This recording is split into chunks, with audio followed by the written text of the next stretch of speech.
আসসালামু আলাইকুম। সকলকে স্বাগত জানাচ্ছি শাকির লার্নিং বোর্ডে।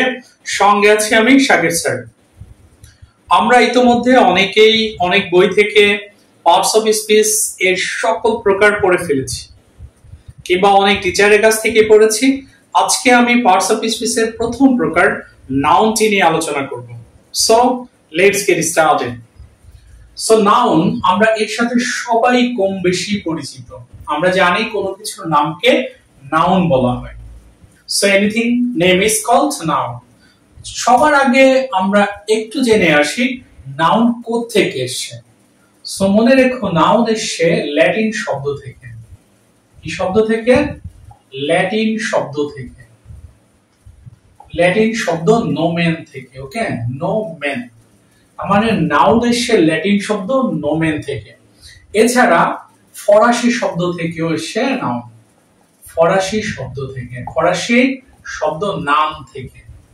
আমরা একটু বেসিক জানলাম। নাউনের উৎপত্তি হয়েছে ল্যাটিন শব্দ নোমেন এবং ফরাসি শব্দ নাম থেকে। নাউন কাকে বলে? কোনো কিছুর নামকে নাউন বলে। নাউন প্রধানত দুই প্রকার, একটা হচ্ছে কনক্রিট নাউন, একটা হচ্ছে অ্যাবস্ট্রাক্ট নাউন। আমরা লিখি নাউন প্রধানত দুই প্রকার, একটা হচ্ছে কনক্রিট নাউন, আর একটি হচ্ছে অ্যাবস্ট্রাক্ট নাউন। অ্যাবস্ট্রাক্ট নাউন, ওকে, অ্যাবস্ট্রাক্ট নাউন। দেখ, একটা হচ্ছে কনক্রিট নাউন আর একটা হচ্ছে অ্যাবস্ট্রাক্ট নাউন। কনক্রিট এবং অ্যাবস্ট্রাক্ট এই দুটো বিষয় সম্পর্কে আগে জানি। কনক্রিট নাউন হচ্ছে যে নাউনটার দৈহিক অবস্থিতি আছে। তার মানে কনক্রিট নাউন হচ্ছে যে নাউনটার দৈহিক অবস্থিতি আছে এবং যাকে ইন্দ্রিয়ের সাহায্যে উপলব্ধি করা যায়, সেটা হচ্ছে কনক্রিট নাউন। আর অ্যাবস্ট্রাক্ট নাউন হচ্ছে যে নাউন কোনো ব্যক্তি বা বস্তুর দোষ গুণ প্রকাশ করে, সেটা হচ্ছে অ্যাবস্ট্রাক্ট নাউন। আমরা কনক্রিট নিয়ে একটু আলোচনা করি। কনক্রিট নিয়ে আমরা একটু আলোচনা করি প্রসেসে। মাথায় রেখে কনক্রিট নাউন হচ্ছে চার প্রকার। So number 1, proper noun. Proper noun. Number 2, common noun. Common noun. Number 3, collective noun. Collective noun. And number 4, material noun. Material noun. Okay, চার প্রকার: proper noun, common noun, collective noun, material noun. এবার আমরা proper নাউনটা সম্পর্কে শিখি। চলো, proper noun হচ্ছে কোনো ব্যক্তি, কোনো বস্তু বা কোনো স্থানকে বোঝায়। প্রপার নাউনের কাজ হচ্ছে কোনো ব্যক্তিকে বোঝানো, কোনো বস্তুকে বোঝানো কিংবা কোনো স্থানকে বোঝানো। দেখো, আমরা একটু দুই একটা উদাহরণের সাহায্যে বুঝি। প্রপার নাউন কোনো ব্যক্তি, আচ্ছা, ব্যক্তি বোঝালে কি হতে পারে? যেমন আমি শাকির স্যার, একজন ব্যক্তির নাম হতে পারে শাকির। ব্যক্তি বোঝাচ্ছে হতে পারে টিনা, মানে কোন ব্যক্তিকে যদি বোঝায় শাকির, টিনা, মিনা, বিনা, রিতা ইত্যাদি। যদি কোনো বস্তুকে বোঝায়, আচ্ছা দেখো, আমার হাতে কলম, আমি টি শার্ট পরাচ্ছি, আমি প্যান্ট পরাচ্ছি, এগুলোই হচ্ছে বস্তু। তার মানে বস্তু বোঝালে তুমি কি নিতে পারো? নিতে পারো শার্ট, নিতে পারো প্যান্ট, অর্থাৎ যেটা এক কথায় বস্তু, ডেড থিংস, সেটা হচ্ছে প্রপার নাউন। যদি স্থানটাকে বোঝায়, আচ্ছা স্থান বোঝালে কাকে নিতে পারো? দেখো, স্থান বোঝালে কি কি স্থান আছে? স্থান বোঝালে তুমি নিতে পারো ঢাকা একটি জায়গার নাম, নিতে পারো ঢাকা, নিতে পারো চিটাগাং, নিতে পারো ফরিদপুর। তার মানে যত স্থান আছে সেগুলো বলবা প্রপার নাউন। ওকে, কারণ প্রপার নাউন ব্যক্তি হতে পারে, বস্তু এবং স্থান। আর কমন নাউন, এটা হচ্ছে একেবারে সহজ, মাথায় রাখবা, যে নাউন দ্বারা জাতি বোঝায়। কি বোঝায়? জাতি, মানে সব জাতিকে বোঝায়, সেটা হচ্ছে কমন নাউন। সহজ করে বলি, যেমন ধরো এখানে আছে শাকের, আমি যদি বলি নজরুল, আমি যদি বলি লতিফ, আবুল, ফজল, এরকম বলি কোন ব্যক্তি যাকে আমরা চিনি। সাপোজ ধরো আমরা কাজী নজরুল ইসলামকে চিনি, আমরা রবীন্দ্রনাথকে চিনি, এদের কমন একসাথে যদি করি, এরা হচ্ছে কবি। সো এদের কমন হবে পোয়েট। আচ্ছা, আমরা সাকিব আল হাসানকে চিনি, আমরা মুশফিককে চিনি, এরা আমরা জানি সবাই খেলোয়াড়। কি খেলোয়াড়? ক্রিকেটার। সো এদের কমন বলবা প্লেয়ার। সো কি লিখবা? প্লেয়ার। আচ্ছা, এখানে যদি আমি এবার স্থানে যাই, ঢাকা, চিটাগাং, খুলনা, এগুলো হচ্ছে এক একটা শহর, সেদের কমন বলবা সিটি। অথবা টাউন, ঠিক আছে। আবার দেখো যদি আমি বলি শার্ট, প্যান্ট, এরপরে হচ্ছে লুঙ্গি, এই যে আমরা যদি ড্রেসের নাম বলি এদের কমন বলবা ড্রেস। আমি এখানে শর্টকাটে বোঝাই দিচ্ছি। আচ্ছা আমরা যদি কোনো ফুলের কথা বলি, যেমন ধরো গোলাপ ফুল, তারপরে শাপলা ফুল, আমরা এই যে রোজ, লিলি, এরা যারা আছে এদের কমন কি ফ্লাওয়ার। আচ্ছা আমরা যদি বলি যেখানে টিনা, মিনা, বিনা, এদের কমন নাম হচ্ছে কি, এদের কমন হচ্ছে গার্ল। আবার যদি বলি চিটন, লিটন, ফরিদ, এদের কমন নাম কি বললাম, এদের কমন নাম বললাম বয়, ঠিক আছে। তার মানে এগুলো থেকে এখানে পুশ করবে বা ছুটবে। এরপর হচ্ছে কালেকটিভ নাউন।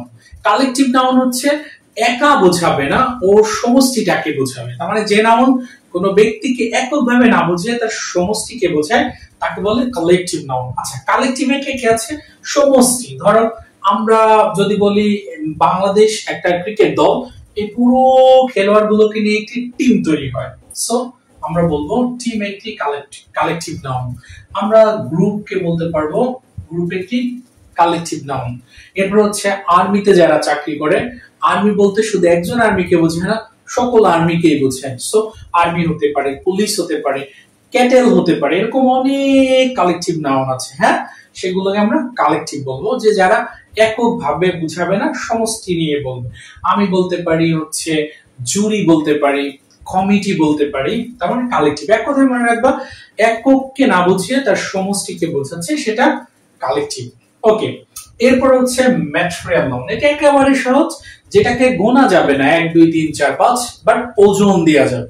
তাহলে বলো তো ওজন দেয়া যায় এমন কি জিনিস আছে? যেমন ধরো ধান, একে কিন্তু ওজন দেয়া যায়, গোনা যাবে না। চাল, আমরা লিখতে পারি রাইস, ধান বা চাল, একে কখনো গুনতে পারবা না 1 2 3 4 5 6, এদেরকে ওজন দিতে হবে। আচ্ছা তেল গোনা যাবে না, এটাকে ওজন দিতে পারবা ওয়েল।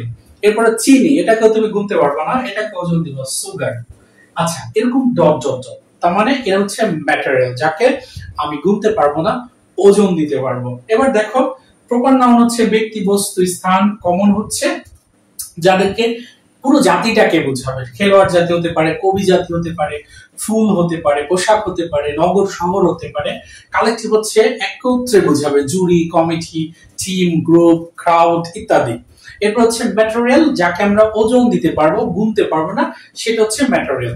এবার মজার একটা জিনিস হচ্ছে দেখো, এই প্রপার নাউনটা কমন হতে পারে, এই কালেকটিভ নাউন কমন হতে পারে, এই ম্যাটেরিয়াল নাউন কমন হতে পারে, ইভেন অ্যাবস্ট্রাক্ট নাউনটাও কমন হতে পারে। এক কথা মনে রাখবো, সকল নাউনই কমন নাউন হয়ে যাবে। কখন? যখন দেখবা দা আছে, এই সকল নাউনের আগে দা আছে। যদি প্রপার নাউনের আগে দা পাও, কমন নাউন। কালেকটিভ নাউনের আগে দা পাও, কমন নাউন। ম্যাটেরিয়াল নাউনের আগে দা পাও, কমন নাউন। ইভেন কোন নাউনের সাথে যদি ইএস দেখো, প্লুরাল মোডটা দেখো, সেটাও কমন নাউন। যদি আমি বলি teams common, groups common, peoples common, the rice common. So বুঝতে পারছি, আমরা যখন প্লুরাল মোড দেখবো অথবা আর্টিকেল দেখবো, সব নাউন গুলো কমন হয়ে যাবে। তার মানে আমরা প্রপার, কমন, কালেকটিভ এবং ম্যাটেরিয়াল নাউন চিনে ফেললাম, এবং এই সবগুলোই হচ্ছে কমন নাউন, সেটাও চিনে ফেললাম। ইভেন ইফ এই অ্যাবস্ট্রাক্ট নাউন যেটা, সেটাও কমন হয়ে যাবে যদি এদের পূর্বে আর্টিকেল পাও। এবার অ্যাবস্ট্রাক্ট নাউনটা আমরা চিনি। অ্যাবস্ট্রাক্ট নাউনের কথা বলছি, দোষ গুণ প্রকাশ করবে। আমাদের অত কিছু মনে রাখা দরকার নেই, আমরা মনে রাখবো যদি ওয়ার্ডের সাথে কিছু সাফিক্স পাই, যেমন নেস, যেমন tion, hood, dom, TS, TY, C, ISM, ment, ship, যদি এই সাফিক্স গুলো কোন ওয়ার্ডের শেষে পাও, সেটার নাম হবে অ্যাবস্ট্রাক্ট নাউন। যেমন ধরো কাইন্ডনেস, নেস আছে, বলবে অ্যাবস্ট্রাক্ট। যদি বলি টেলিভিশন, যদি বলি চাইল্ডহুড, হুড আছে, ফ্রিডম, ডম আছে, অনেস্টি, টিওয়াই আছে, ট্রুথ, টিএইচ আছে, কনফিডেন্স, সি আছে, ক্যাপিটালিজম, আইএসএম আছে, ডেভেলপমেন্ট, মেন্ট আছে, ফ্রেন্ডশিপ, শিপ আছে। তার মানে এইগুলো যখন দেখবা, সেটা হবে অ্যাবস্ট্রাক্ট নাউন। ওকে, আবার এই গুলোর আগে যখন তুমি দা পাবা, দা কাইন্ডনেস, দা চাইল্ডহুড, দা ফ্রেন্ডশিপ, সেক্ষেত্রে এগুলো হয়ে যাবে কমন নাউন। সো এটা হচ্ছে আমাদের মৌলিক আলোচনা। এছাড়া নাউন আরো দুটি আছে গণনার ভিত্তিতে, একটা কাউন্টেবল নাউন আর একটা uncountable noun. Countable means to be counted, যেটাকে কাউন্ট করা যায় সেটা, আর আনকাউন্টেবল হচ্ছে যেটাকে কাউন্ট করা যায় না। এগুলো বেসিক আলোচনা, এর বাইরেও আরো অনেক অনেক আলোচনা আছে। সো তুমি যদি দেখতে চাও সেই আলোচনা, অবশ্যই সেকেন্ড পার্ট নিয়ে আমি আলোচনা করব, এবং আশা করি তোমরা এরকম মজার মজার ভিডিও পাওয়ার জন্য শাকিরস লার্নিং বোর্ডে যুক্ত থাকবে। আমার ইউটিউব চ্যানেল হচ্ছে শাকিরস লার্নিং বোর্ড, আমার Facebook page Shakir's learning board, Facebook ID Ruhul Amin Shakir, এবং আমার টিকটক আইডি শাকির স্যার। সবগুলো সেক্টরে তুমি শাকির স্যারের সাথে যুক্ত থাকো আর শিখতে থাকো ভিন্ন ভিন্ন কিছু, যা অন্য কোথাও তুমি পাবে না। So this will do for the day, until then আল্লাহ হাফেজ।